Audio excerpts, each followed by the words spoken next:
स्तुते तप्त कांचन गौरंगी राधे वृंदावनेश्वरी वृषभानुसुते देवी प्रणमामि हरिप्रिये वाञ्छाकल्पतरुभ्यश्च कृपा सिन्धुभ्यैव च पतितानां पावनेभ्यो वैष्णवेभ्यो नमो नमः।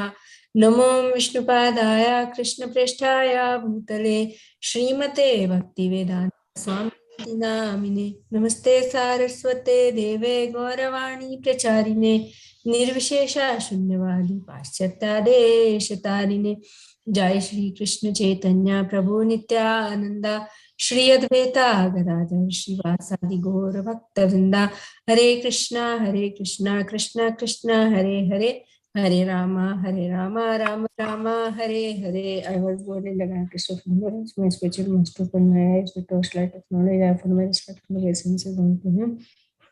I offer my respectful obeisances unto all the Vaishnava devotees of the Lord. I just like desire who can fulfill the desires of everyone. They are full of compassion for the fallen conditioned souls. Mukam karoti vachanam pangum langaya te girim yat kripatamham vande Shri Guru Din Taranam. Hare Krishna, everyone. My humble obeisances, all good. So we will continue our discussion on Bhagavad Gita chapter 7 today. Last week we did until verse number 6. So chapter 7 is knowledge of the absolute. As all of us know that this middle section is Krishna is speaking about bhakti, right? Yes. That's last time, 6 in the 6 verses. Yes, Mataji. First, it was 6 verses. First 6 verses we did. You know what I'm asking is what is it that we discussed? Anybody remembers anything? So the first 3 verses, Krishna talks about himself, and from 4 to 12, he talks about his energy. So the one that I did last week, I remember, Mataji, he's saying how hard it is to get the enlightenment, because one of thousands only has interest to know about it, and among those 1,000 only one gets to the Krishna. But when we do the devotion, he reveals himself. It's not like we did the devotion in the right way, and that's why we able to see the Krishna. When he gets pleased on us during our devotion services, he reveals himself to us, and that's the way we get enlightenment. Yeah. And yes, yeah, and in the beginning, he is speaking about importance of hearing, right? One should try to understand these chapters not by scholarship or mental speculation, but by hearing them in association of devotees. So basically, Maya Asakta Manapartha, that verse number 7, first verse of the 7th chapter, very, very important. Actually, Srila Prabhupada, if you see on a one particular verse, how many lectures Srila Prabhupada gave for verse number 1, there are so many lectures one after the other, and many lectures on the first verse in Hindi also. Very important. So just here, that hearing is very, very important. And he's saying Maya Asakta Mana Partha. So how can we become asakta? How can we become attached to? How can we attach our mind to Krishna? Only when we feel some affection for somebody, right? And that will happen through hearing process. Yeah, yes, Mataji, now I remember. So it's like we need to hear about Krishna. In that way, we get the complete knowledge about him. And by inquiring, we our doubts gets completed. And then we take shelter at Krishna's feet to become his devotee. And then we practice devotion. In that way, we will be able to think about him always. Like this process we have to follow to get into the devotion. Yeah. So the first 3 verses, it was about hearing about Krishna, and second verse is speaking about he's going to give the phenomenal and numinous knowledge, which is basically actually about all his energies and his sweetness, everything. And then rarity of knowledge, that how rare it is, like out of many thousands, right? How rare it is. And then from verse number 4 to 12, Krishna is speaking about his energies, material as well as spiritual energies, both material and spiritual energies. So fourth verse is speaking about his material energies, all the different earth, water, fire, air, ether, mind, intelligence, and false ego. And then he spoke about that the superior energy, which is the living entity, which is exploiting the material energy, right? And he is the source of all, right? That is until that point we discussed. And now let's start from verse number 7. Would somebody like to read? Let me share my screen 1 second. I can read, Mataji. Yeah, 1 second. Let me share my screen. Yeah, go ahead. Verse number 7. So this section again is the same section that we were discussing from 7 to 4 to 12 is Krishna is describing about his material and spiritual energies, and this will really help us again, as we were discussing in yesterday, Bhagavatam 2nd canto chapter 1, Virat Rupa. So this is not about Virat Rupa, but just that by seeing the things in the material nature, we can think of Krishna, we can remember Krishna, and then we can use it for Krishna. Yeah, go ahead, Kuki. Mataha parataram nanyat kinchit asti Dhananjaya mai sharvam idam proktam shrutte mani ganaiva. Translation purport by Srila Prabhupada, Srila Prabhupada Ki Jai. O conqueror of wealth, there is no truth superior to me. Everything rests upon me, as pearls are strung on a thread. Purport. There is a common controversy over whether the Supreme Absolute Truth is personal or impersonal. As far as Bhagavad Gita is concerned, the Absolute Truth is the personality of Godhead Sri Krishna. And this is confirmed in every step. In this verse, in particular, it is stressed that the Absolute Truth is a person. That the personality of Godhead is the Supreme Absolute Truth is also the affirmation of the Brahma Samhita, Ishvara Paramahamsa Krishna Satchidananda Vigraha. That is, the Supreme Absolute Truth personality of Godhead is Lord Krishna, who is the primeval Lord, the reservoir of all pleasure, Govinda, and the eternal form of complete bliss and knowledge. These authorities leave no doubt that the Absolute Truth is the Supreme Person, the causes of all causes. The impersonalist, however, argues on the strength of the Vedic version given in the Sveta Svatara Upanishad. Sveta Svatra. Sveta Svatra Upanishad. Tato yad uttaratharam tat arupam anamayam ya edat vidur amrthaste bhavanti athetara dukkham evapiyanti. In the material world, Brahma, the primeval living entity within the universe, is understood to be the supreme amongst the demigod, human beings, and lower animals. But beyond Brahma, there is a transcendence who has no material form and is free from all material contamination. Anyone who can know him also become transcendental, but those who do not know him suffer the miseries of this material world.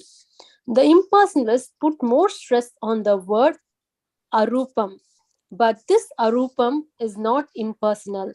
It indicates that the transcendental form of eternity, bliss, and knowledge as described in the Brahma Samhita quoted above. Other verses in the Sveta Svatara Upanishad substantiate this as follows. Should I read that Sanskrit, Mataji? I think leave it, I think. Yeah. I know that Supreme Personality of Godhead, who is transcendent all material conception of darkness. Only he knows him can transcend the bonds of birth and death. Only he who knows him can transcend the bonds of birth and death. There is no way for liberation other than this knowledge of that Supreme Person. There is no truth superior to that Supreme Person because he is the supermost. He is smaller than the smallest and he is greater than the greatest. He is situated as a silent tree and he illuminates the transcendental sky. And as a tree spread its roots, he spread its extensive energies. From these verses, one concludes that the Supreme Absolute Truth is the Supreme Personality of Godhead who is all-pervading by his multi-energies, both material and spiritual. Yeah. Okay. You want to say something? Yeah, Mataji, the condenses Krishna is the Supreme Personality of Godhead. There is no doubt about it. In the Brahma Samhita says it. Veda says that he is a person and he is Krishna, and there is no truth other than Krishna. Whoever knows him also become transcendental, and he is out of all material contamination. After Brahma, beyond Brahma, it's everything is pure, and there is completely pure and no material contamination at all. So it is very clear that he is smallest than the smallest, is greater than the greatest. He is everywhere, and he is the absolute truth. So like we can say here, Krishna is saying, there is no truth superior to me, right? So then one can say, okay, and he is holding everything together, right? Krishna is the one who is holding everything together. So why don't we see him? So the analogy that he gives is that just as we do not see thread that is holding the pearls together in a necklace, similarly, we cannot see Krishna directly through this manifestation, meaning we can see the pearls, but we cannot see the thread who is behind holding the pearls together. So similarly, we can see the sky, we can see the material nature and everything, but we cannot see the thread which is holding everything together. So that is how can we see him? How can we know him? By hearing. That is what Krishna said, Tat Shrunu, in the beginning of the chapter, right? Yeah. So, and it's just amazing how Srila Prabhupada, he's in the whole purport, he's speaking about Supreme Personality of God as a person, right? And because he is the Supreme, and Supreme means he has to have personality also. Supreme means who is superior to everything else, right? And the analogy that he gives in the purport is that the Supreme Lord spreads his energy just as a tree spreads its roots. So he has a lot of energies, and we will see material, everything actually emanates from him. And that is this Brahma Samhita verses 40 here, right? Even the impersonalist is from Krishna only, right? Yeah. And what is the impersonal? Impersonal is the Brahma Jyoti, which is the bodily effulgence of the Lord, which is described in 14th chapter of Bhagavad Gita. There it says, Brahmano hi pratishtaham. Actually, he is the source of that Brahman. Basically, what is that? Krishna is there in the spiritual world, and the effulgence of his body is that impersonal Brahma Jyoti, right? Brahman is his bodily effulgence. Okay, so now from 8 to 11, different things. This is in material things. What all is Krishna, basically? So let's see. So let's see. Anybody would like to add anything to this verse, or we should continue forward? I think we Mataji, can. I only remember that when people talk about there is no God, and even we can use this example, like that how all the planets are in their own orbits, and this verse, how everything is completely together. Yeah. So Also, we hear an example in regards to this is that, like how the whole traffic system works.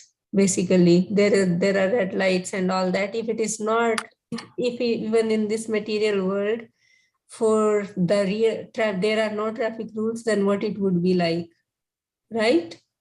So similarly, there is something which is actually making these planets move in a proper orbit. Who is that something and someone? That is Krishna. All right. So, Mataji, I wanted to clarify something. yeah. So when Krishna says that he's present everywhere, right now he's talking about his aspect as of Paramatma? Yes. Okay. Aspect as Paramatma. Yeah. And meaning everything. And also everything is emanating from him. He is the source of all. Nothing can exist without him, right? Because earlier in 4th verse, we heard that Krishna, earth, water, fire, air, ether, mind, intelligence, false ego, all these are his separated energies, right? Yeah, So, but I understand that Paramatma holds everything together, all the atoms and all the like protons and neutrons and everything. yes. Yeah, That well, is that Shirodakshaya Vishnu Paramatma. Living things, Paramatma is there, Mataji? I don't. Huh? Even on non-living things, material things, Paramatma is there? Yeah, I mean, because he says that he is in every atom, right? But on the living things only, no, Mataji. They say that he's in the Consciousness is only in living beings, but that existence of everything, because of its being the parts of, like, because everything is emanating from him. So, Mataji, I heard in the lecture that if, let's say, Paramatma is removed from a chair, these molecules which hold the chair together, they will just disintegrate. Yeah. If Paramatma is removed from any object which you see, or even from your consciousness, from your mind, you will not be able to even understand which questions people are asking you. Yeah. Thank you for that, Gayatri Mataji. Even though it looks like it is unconscious, the material things matter basically, but it does not exist without the presence of the super soul. That's why he says, I am present in every atom, right? Okay, should we move on? yes, Mataji. Someone wants to? One thing, one sentence, it says, there is no way for liberation other than the knowledge of that supreme person. So that is a very important line, I feel, because we have, I mean, at least me, I was thinking that liberation is something that we can get without Krishna. But it is very clear by Srila Prabhupada that there is no way for liberation other than the knowledge of the Supreme Person. It's not only knowledge. It actually means, of course, first we need knowledge, but basically bhakti. And Krishna says, Bhaktya mam abhijanati. Right? Only by bhakti we can know him. Yeah. Right? Only by knowing him and performing. And Janma karma cha me divyam evam yoveti tattva, right? That verse also comes into picture. If we understand the transcendental nature of his appearance and activities, right? Mm-hmm. Yeah, Hare Krishna Mataji, Shakti here. Yes. Yeah, sorry to interrupt you, Mataji. Yeah, so this is the difference between bhaktas and non-bhaktas, right? So for bhaktas, liberation is already there. You don't have to try for liberation; it's already there. We don't ask Krishna for liberation. We ask Krishna for bhakti. Service, So liberation, I mean, there are two ways of understanding liberation. One is the impersonal kind of liberation, where they want relief from material existence, right? They want to merge into the Brahmajyoti. Yeah. Basically released from material pangs and miseries and all, right? But real liberation for a devotee is when they are engaged in the service of the Lord. If a devotee is already engaged in the service of the Lord, they don't even want liberation, any kind of. The only thing that they want is the association and service of the Lord. Yeah, That that is is correct. highest for them. Yeah. And there is also one more important verse, important line regarding the Mayavadis. They stress on the word Arupam. Rupam is form and Arupam is no form. So they refer to this Vedic literatures and they say Lord has no form. So that is Right. given. There's a clarification given by Srila Prabhupada. That Arupam means not the material kind of form, but the transcendental form. Is similar thing with the qualities of the Lord. Nirguna, right? They say Nirguna, the impersonalist, but that Nirguna means he doesn't have the material qualities, basically. He has the transcendental qualities. Okay, so let's move on. Someone would like to read? I can read, Mataji. Go ahead.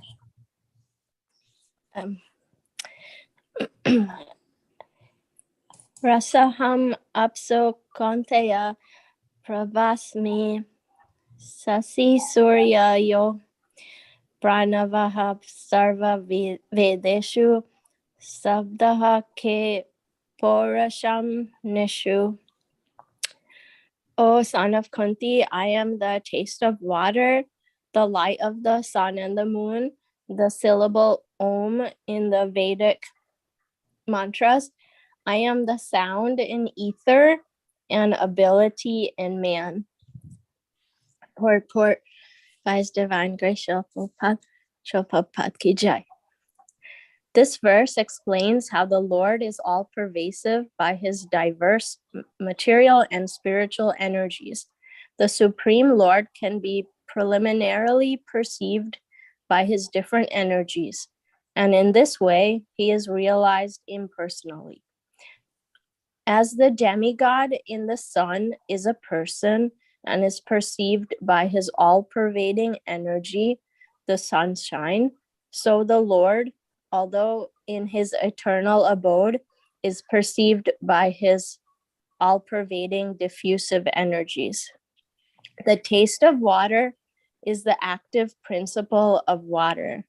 No one likes to drink seawater because the pure taste of water is mixed with salt. Attraction for water depends on the purity of the taste, and this pure taste is one of the energies of the Lord.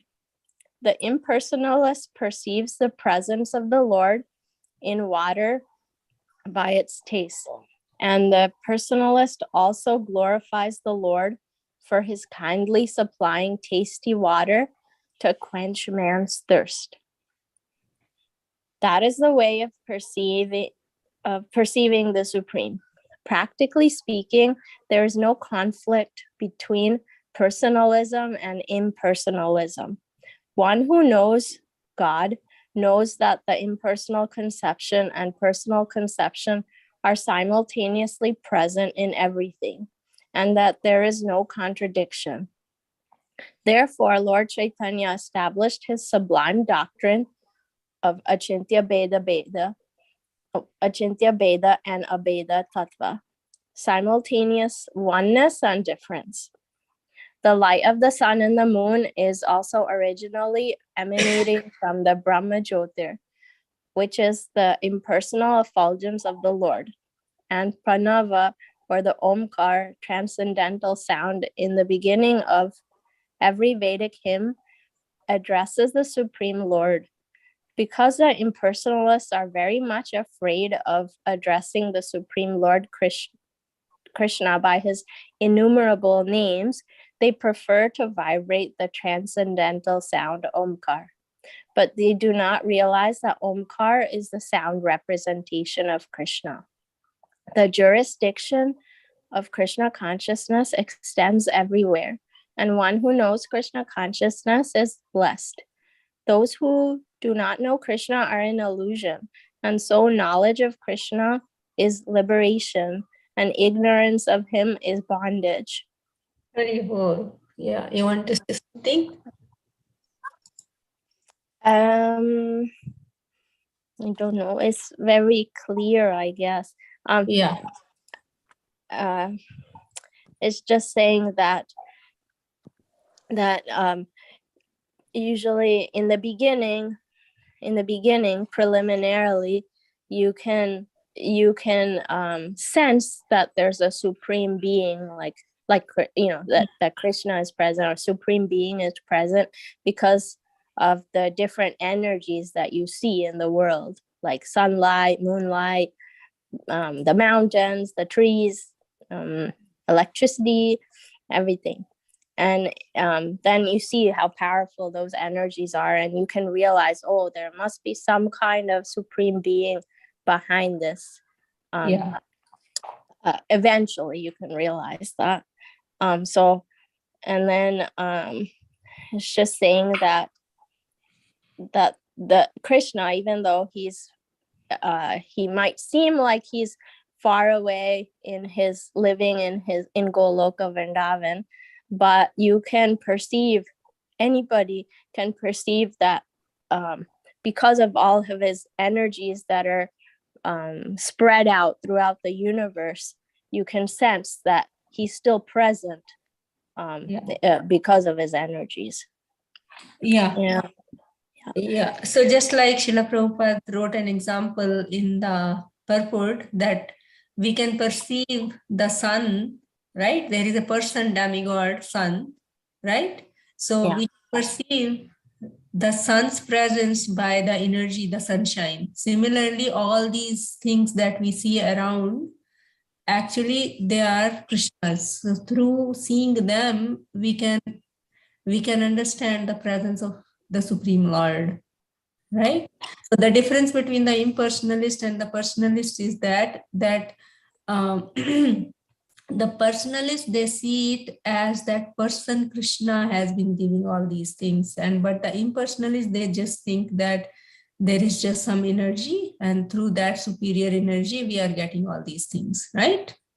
So that Srila Prabhupada is writing Taste of Water. Yes, they also says that, but impersonalist, the difference is that we appreciate and we feel grateful to the Supreme Lord, Supreme Lord, for giving us these things, right?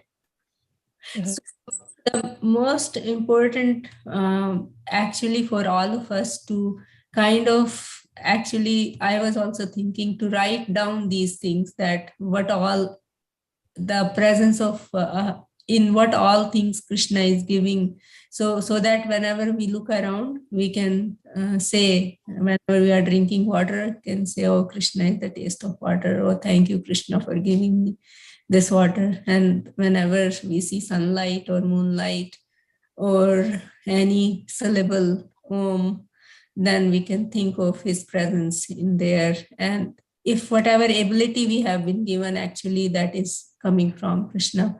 And sound, all the time we are hearing something or speaking something most of the time, right? So we can also say that it is Krishna's energy, right? So that is the, actually, because Krishna is not present personally, means as a person in front of us. So Krishna is giving us the ways to feel his presence in 24 hours all the time, right? In these verses. All right, should we move on? Yes, sir. Can I read Mataji? Yeah. Go ahead. Punyo gandha prithvivyam cha tejaswami vibhavasho jivanam sarvbhutesu tapaswasmi tapasvisu. Translation of Prabhupada, Jai Srila Prabhupada ki. I am the original fragrance of the earth, and I am the heat in fire. I am the life of all that lives, and I am the penance of all assistic. Punya means that which is not decomposed. Punya is original. Everything in the material world has a certain fragrance. as the fragrance in a flower or in the earth, in water, in fire, in air, etc. The uncontaminated fragrance, the original fragrance which permits everything, is Krishna. Similarly, everything has a particular original taste, and this taste can be changed by the mixture of chemicals. So everything has some original fragrance and taste. Vibha Vashu means fire. Without fire, we cannot run factories, we cannot cook, etc. And that fire is Krishna. The heat in the fire is Krishna. According to Vedic medicine, indigestion is due to a low temperature in the belly. So even for digestion, fire is needed. In Krishna consciousness, we become aware that earth, water, fire, air, and every activities, principles, all chemicals, and all material elements are due to Krishna. The duration of man's life is also due to Krishna. Therefore, by the grace of Krishna, man can prolong his life or diminish it. Diminish it. So Krishna consciousness is active in every sphere. Hari Bol. Yeah, you want to say something? So, yeah, it's a clear Mataji. So, in this purpose, Srila Prabhupada is saying that Krishna is everywhere and everything comes from Krishna. All fragrance comes from Krishna, and heat, everything. So, and our life is also depend on Krishna. Like we can live. Yes, Mataji, go ahead. Yeah. So yesterday also in that Virat Rupa chapter, in first chapter of second canto, we have similar points that Sukdev Goswami spoke about. So fragrance in earth. So I'm remembering one lecture of Srila Prabhupada, where he says that like we see so many flowers with so many different fragrances, just that we sow the seeds and then different flowers come and different fragrances they give, right? So then Srila Prabhupada was mentioning that when somebody like draw a flower and color it and all that, it takes so much time and energy, and still it is not same as the flower which is grown on the plant by that seed. So definitely there is something behind that, like some intelligence is used in creating that flower plant, right? So that is Krishna. So it's just like if we are drawing a flower, it takes so much energy and time, but still it is not the same as, it is much less good. It's not at all so good as the natural flowers that we see, right? So it's that whenever we see a flower and smell some nice fragrant things, we can understand that this is coming from Krishna, because everything that has fragrance, that is coming from earth, and that earth is the energy of the Lord, right? We heard in verse number 4, Bhumi apo analo vayu kamamuno buddhire vacha, right? They are the separated energy of Krishna. And the heat of the digestion also, the heat that is required for digestion, even that is coming from Krishna. In 15th chapter also Krishna says that. So, and whatever is alive, Krishna says, I am the life of all that lives, and am the penance of all ascetics. So these things are, if we can somehow think of and remember them, and whenever we see some things, we relate it to Krishna, then definitely we will become Krishna conscious 24/7, right? Yes, Mataji, I think we have to by heart 4 to 12, and every day if we say, we'll think about at least the translation we can read once. Yeah. Like I was thinking to put these on some sticky notes and place them some places in the house. so that wherever you go, see something. Yeah. Yeah, maybe all of us try doing something like that. It's so nice to hear that how Krishna is so merciful on us and is everything. Like when we read this, yes, Mataji. Yeah. Yes. So let's move on. Should we do that? Can I read Mataji? Mataji? I just want to say something. Yes. Maybe it was in the same lecture that you heard, but I was just thinking about one lecture of Srila Prabhupada where he was also talking about the fragrance of the flowers, and he's saying that the earth, like it already has all the potencies in it, like and just because of various combination of chemicals or substances in that particular seed, you get the rose flavor in the rose flower, you get jasmine fragrance in the jasmine flower. He said, so like all the potencies, all of Krishna's fragrant potencies are already in the earth. Yeah. Yes, Mataji. Yeah, thank you for sharing that.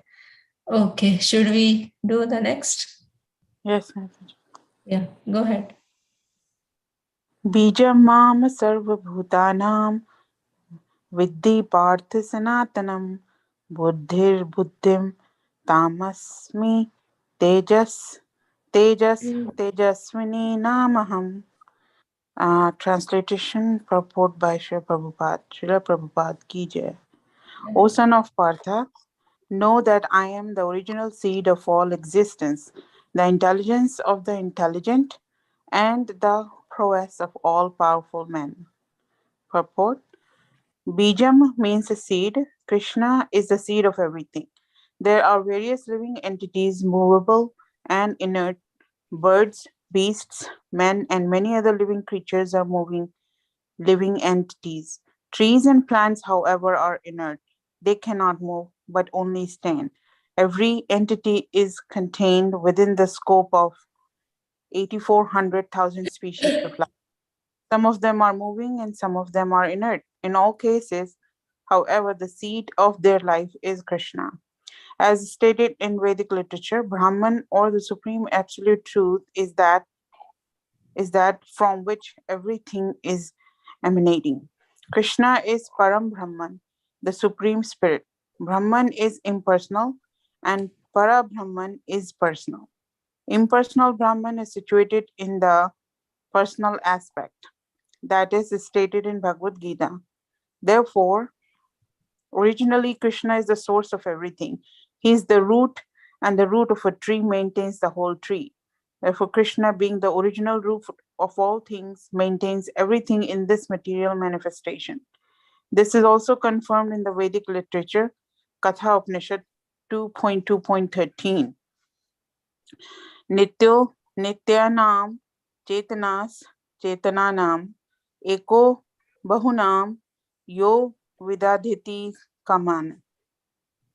He is the prime eternal among all eternals. He is the supreme living entity of all living entities, and he alone is maintaining all life. One cannot do anything without intelligence, and Krishna also says that he is the root of all intelligence.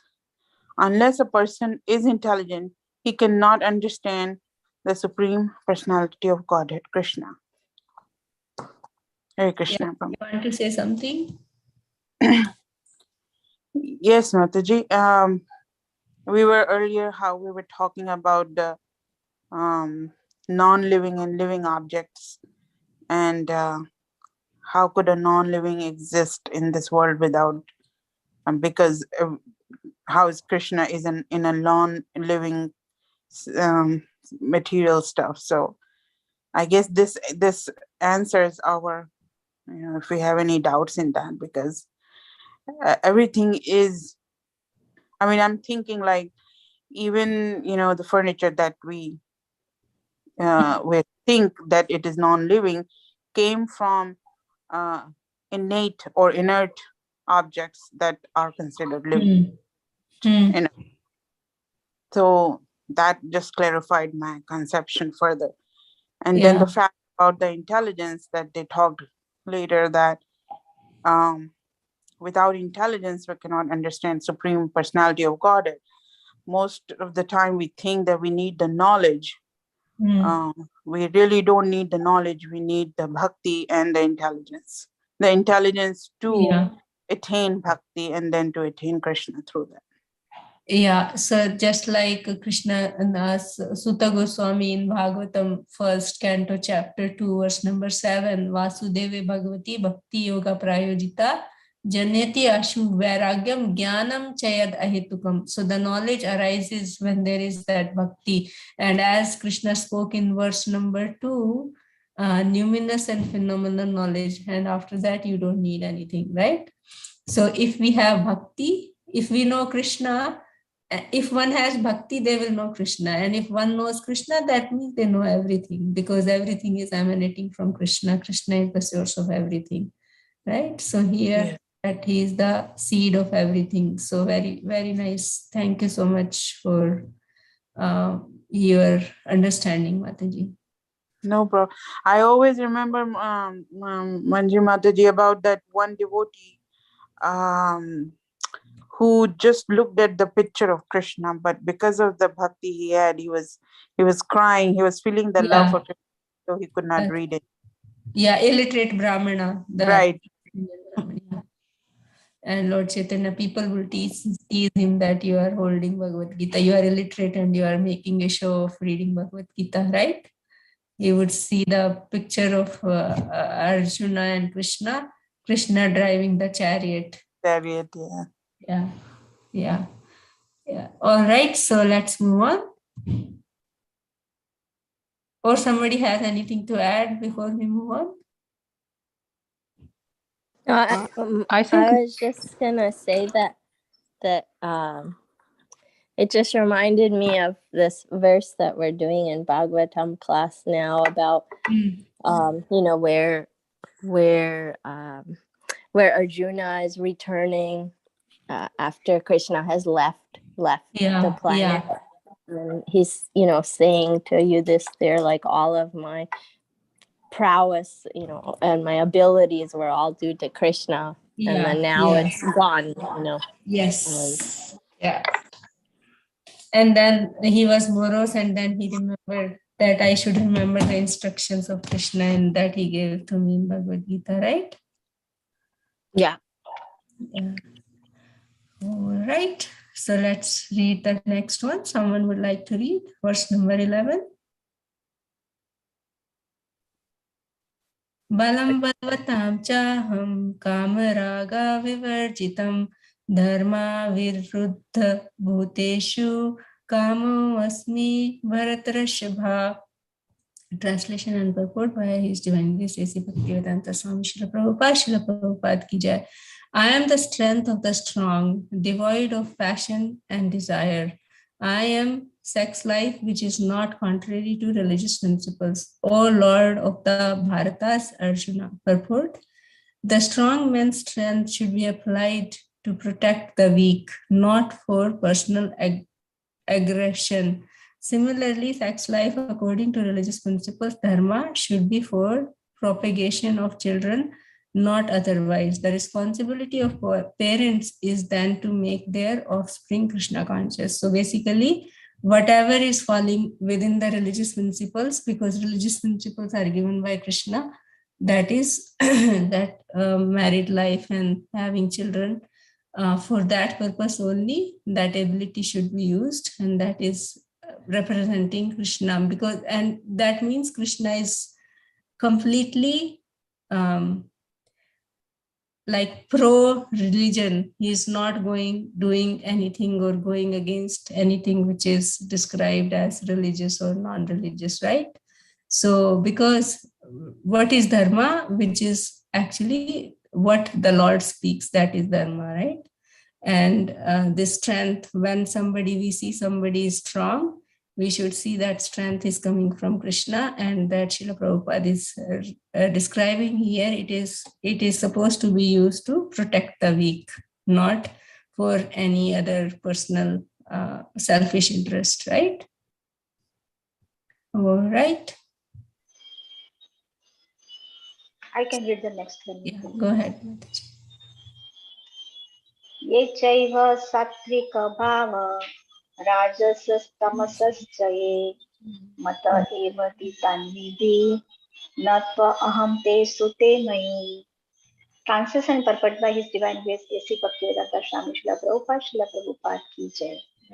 Know that all states of being, be they of goodness, passion or ignorance, are manifested by my energy. I am in one sense everything, but I am independent.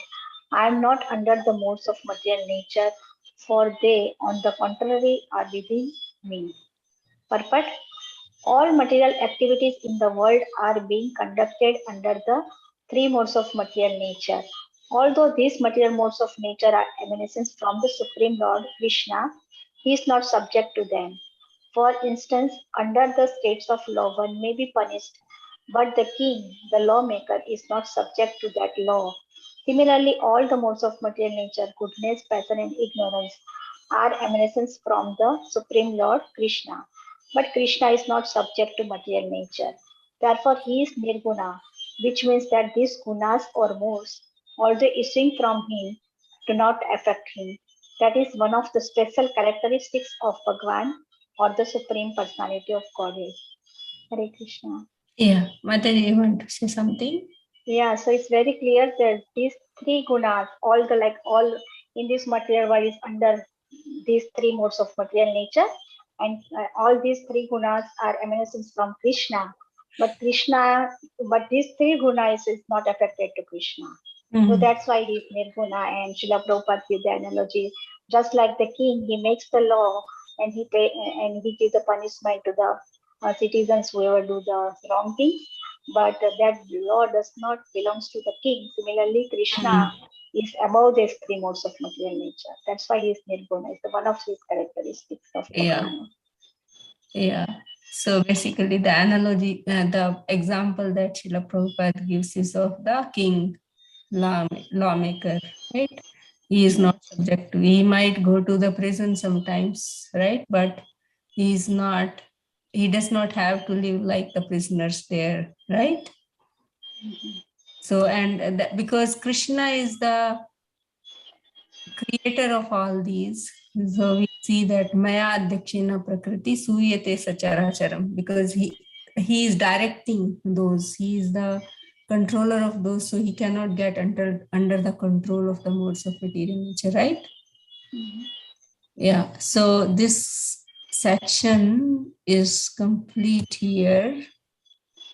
Where he's speaking about his material and spiritual energies. Now from 13 and 14, they are Krishna controls the mode. So we should surrender to Krishna because Krishna controls the mode. So let's try if we can do those also. Someone would like to read? I can read, Mataji. Yeah, go ahead, Prabhu. Thank you, Mataji. Tribhirguna Maya aware ibi sarvam idam jagat mohitam nabijanati mam ebaya param avyam. Translation and purport by Srila Prabhupada. Srila Prabhupada ki jai. Deluded by the three modes, goodness, passion, and ignorance, the whole world does not know me, who am above the modes and inexhaustible. Purport. The whole world is enchanted by the three modes of material nature. Those who are bewildered by these three modes cannot understand the transcendental. They cannot understand that transcendental to this material nature is the Supreme Lord Shri Krishna. Every living entity under the influence of material nature has a particular type of body and a particular type of psychological and biological activities accordingly. There are four classes of men functioning in the three material modes of nature. Those who are purely in the mode of goodness are called Brahmanas. Those who are purely in the mode of passion are called the Kshatriyas. Those who are in the mode of both passion and ignorance called Vaishyas, and those who are completely in ignorance are called Sudras. And those who are less than that are animals or animal life. However, these designations are not permanent. I may be either a Brahmana, Kshatriya, Vaishya, whatever. In any case, this life is temporary. But although life is temporary and we do not know what we are going to be in the next life, by the spell of this illusionary energy, we consider ourselves in terms of this bodily conception of life. And we thus think that we are American, Indian, Russian, a Brahmana, Hindu, Muslim, etc.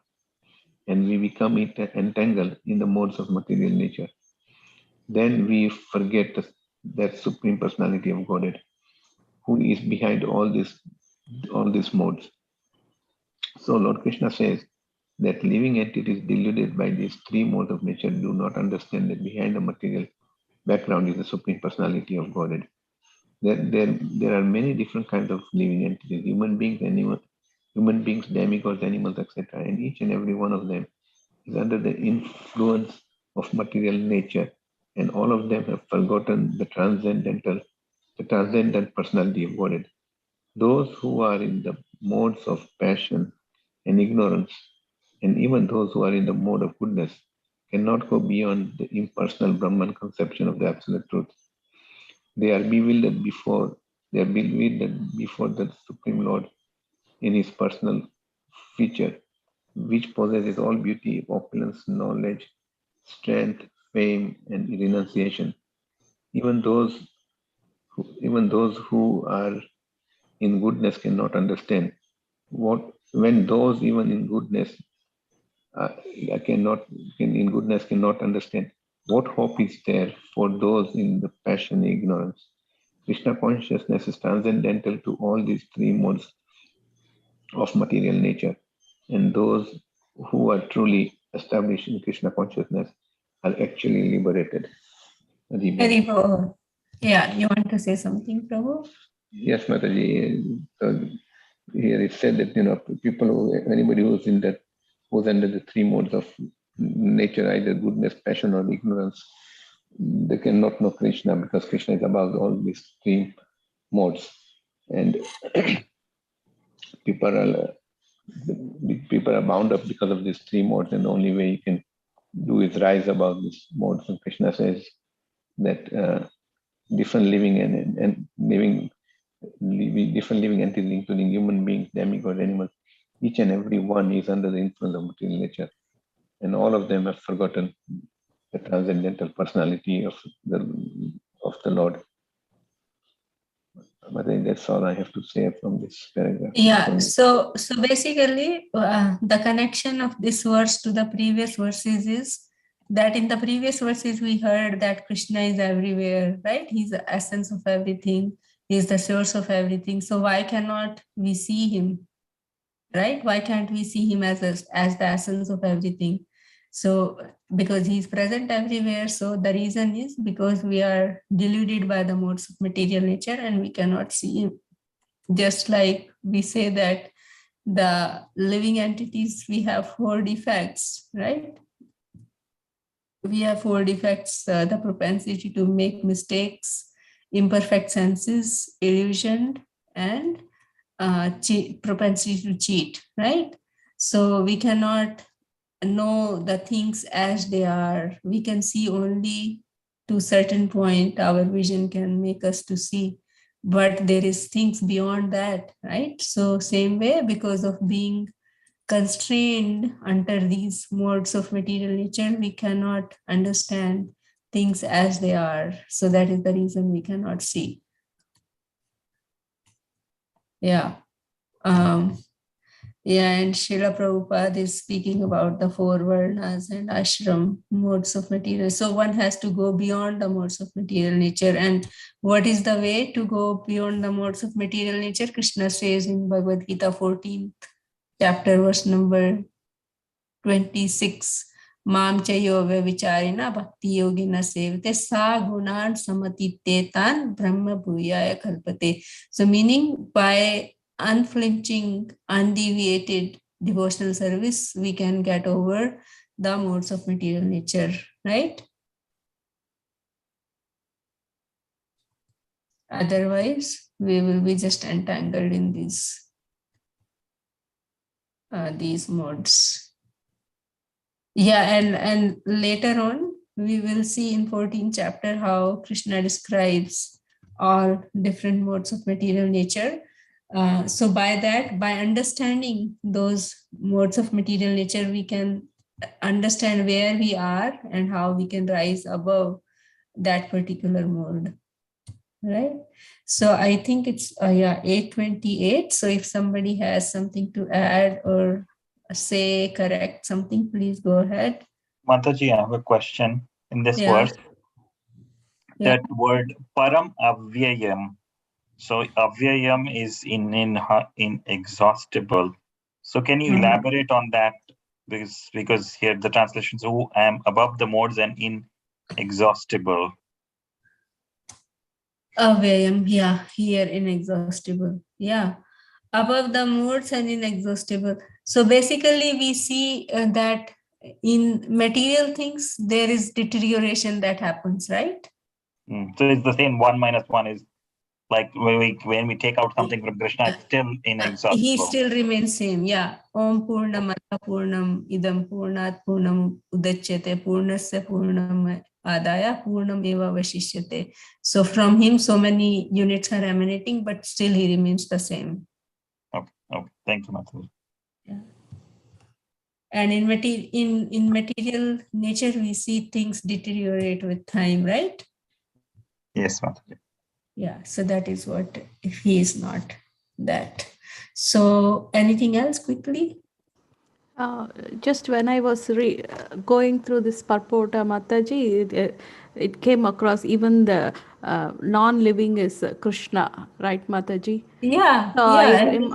I remember when I was going to school, I used to read the books from Pondicherry Mother Arabind Ashram. I don't know if anyone hears about it.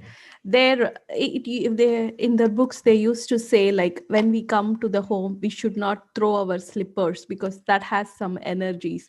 We should not keep the book like angrily on the table because that has some energy. So it's when we read this, all material is also material things is also Krishna's energy. Yeah. Now I feel why they are saying so. Yeah. Everything is Krishna's energy, basically. It is just how we see it. Yes, Mataji. So nice. Okay, dear devotees, thank you all very much. Anant Koti Vaishnav Vrindi ki jai, Srila Prabhupada ki jai, Bhagavad Gita ki jai, Vancha Kalpataru Vasudevaya Hari